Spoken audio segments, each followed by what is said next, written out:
আমি রিয়া চলে এসেছি নতুন একটা ব্লগ নিয়ে। আর আমি এসেছি দিদির বাড়ি শান্তিপুর। তাও আমার দিদি ফোন করছে 1 মিনিট।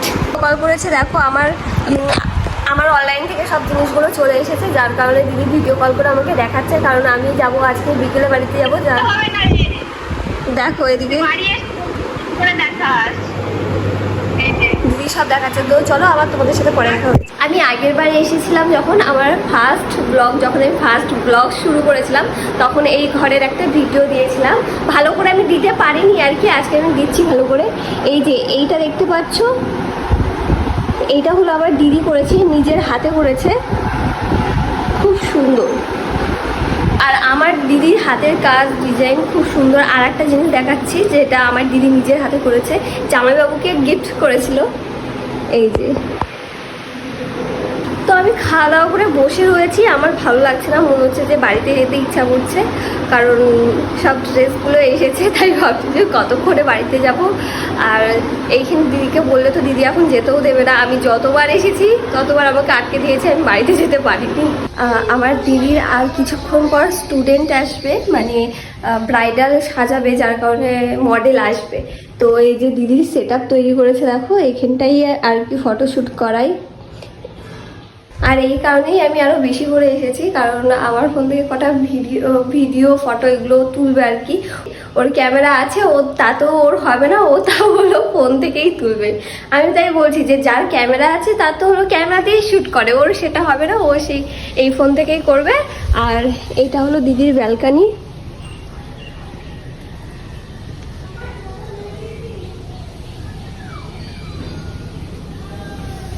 আর দিদিটা গেস্ট রুম, এখানে কেউ থাকে না, যখন কেউ আসে তখন এই ঘরে লোক থাকে।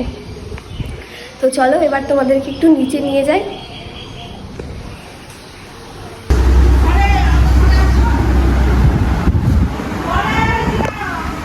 আর এটা আমার জামাইবাবু, তোমরা তো ভালো করে দেখেছো। আমি সকাল থেকেই আর কি ব্লগটা স্টার্ট করেছি। আমি কাল থেকে করলাম না, কারণ রাতি হয়ে গিয়েছিল আর ইচ্ছা করছিল না, তাই সকাল থেকেই স্টার্ট করেছি। উনি কাজ করছে এখন, খালি গায়ে দেখিয়ে দিলাম। তো কাজ করুক, ডিস্টার্ব করবো না। আরও তোমাদেরকে দেখাচ্ছি।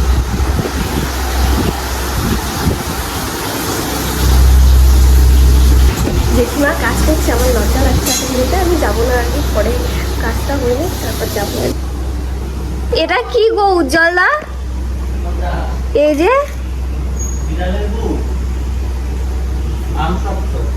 ওরে সাবাস, এরকম এটা আম শক্ত, এরকম আম শক্ত কি আবার তোমরা খেয়েছো? আর আমি তো দেখিনি এরকমগুলো, আমি দেখেছি হলো থালার মধ্যে দেয় বড় বড়, কিন্তু এরকম ধরনেরগুলো দেখিনি।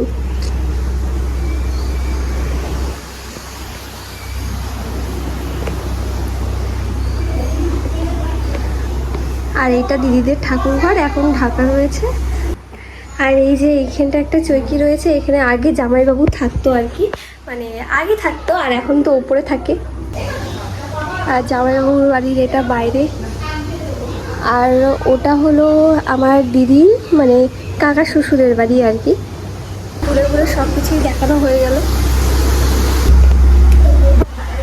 আর এই যে আমার দিদির এইগুলো।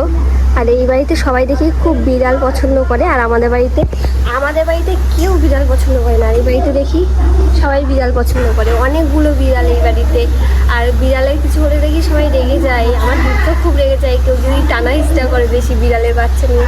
ও খুব ভালোবাসে বিড়ালের বাচ্চা। আমি একা একা ঘর মর দিয়ে ঘুরে বেড়াচ্ছি, আমার ভাল লাগছে না। সবাই সবার কাজে ব্যস্ত এখন, আর আমি আমার কাছে ব্যস্ত ভিডিও করাতে। তো চলো নিচে যাই, নিচে গিয়ে একটু বই দেখি, তারপর দেখি যদি সাজানো হলে আবার আসবো। আর এদিকে জামাইবাবু দেখো কিভাবে টিভির দিকে হা করে তাকিয়ে রয়েছে। অনেকক্ষণ ওই বেড়ালগুলোদের সাথে খেললাম, কারণ স্নান করতে যাবো, খাওয়ার টাইম হয়ে গেছে। তো চলো দিদি কেমন সাজালো আর একটু দেখিয়ে দিই তোমাদেরকে।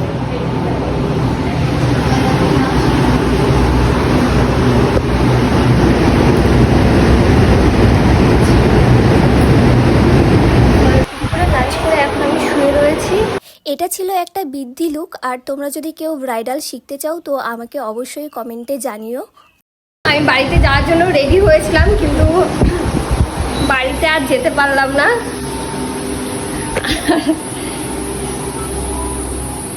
আর এইখানে দেখো গাছে জল দিচ্ছে, কত সুন্দর।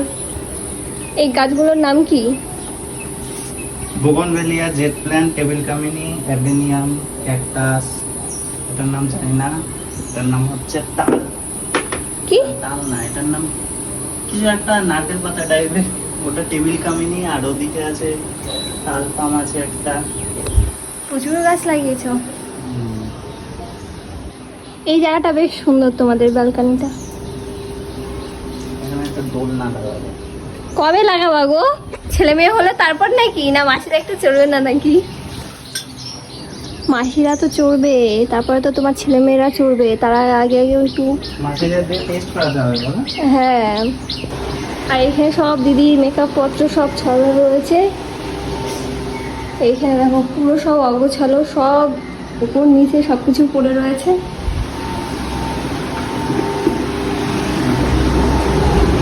আর এই যে এখানে সব গোছাচ্ছে, মডেলকে পরিয়েছিল এই শাড়িটা। আর এই যে আরো জিনিসপত্র সব বিছানা ছড়িয়ে রয়েছে। আর এই যে আমি জামা, আমি দেখালাম তো তাই। আর আমি জামা পরেছিলাম, এই যে আবার খুলে দিয়েছি, খুলে দিয়ে বসলাম। বলেছে বিকেলে ঘুরতে নিয়ে যাবে, দেখি কোথায় নিয়ে যাই, আইসক্রিম পার্লারে নিয়ে যাবে বলেছে।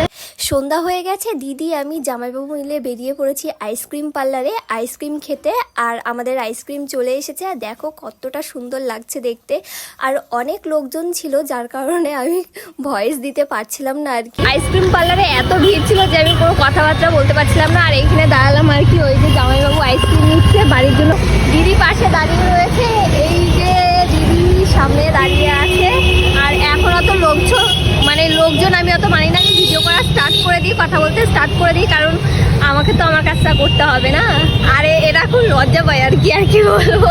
তো চলো বাড়িতে যাই, তারপর আবার তোমাদের সাথে দেখা হচ্ছে। আমরা শান্তিপুর থেকে ঘুরে বাড়িতে চলে আসলাম। আর এত গরম কি বলবো। আর আজকের ব্লগটা এমনি আমার অনেক বড় হয়ে গেছে, যার কারণে আর বেশি বড় করবো না। আর তোমাদের ভিডিওটা কেমন লাগলো অবশ্যই কমেন্টে জানিও। ভালো লাগলে লাইক, কমেন্ট, শেয়ার এবং সাবস্ক্রাইব করে দিও। আর আজকের মতো টাটা, দেখা হচ্ছে নেক্সট ভিডিওতে।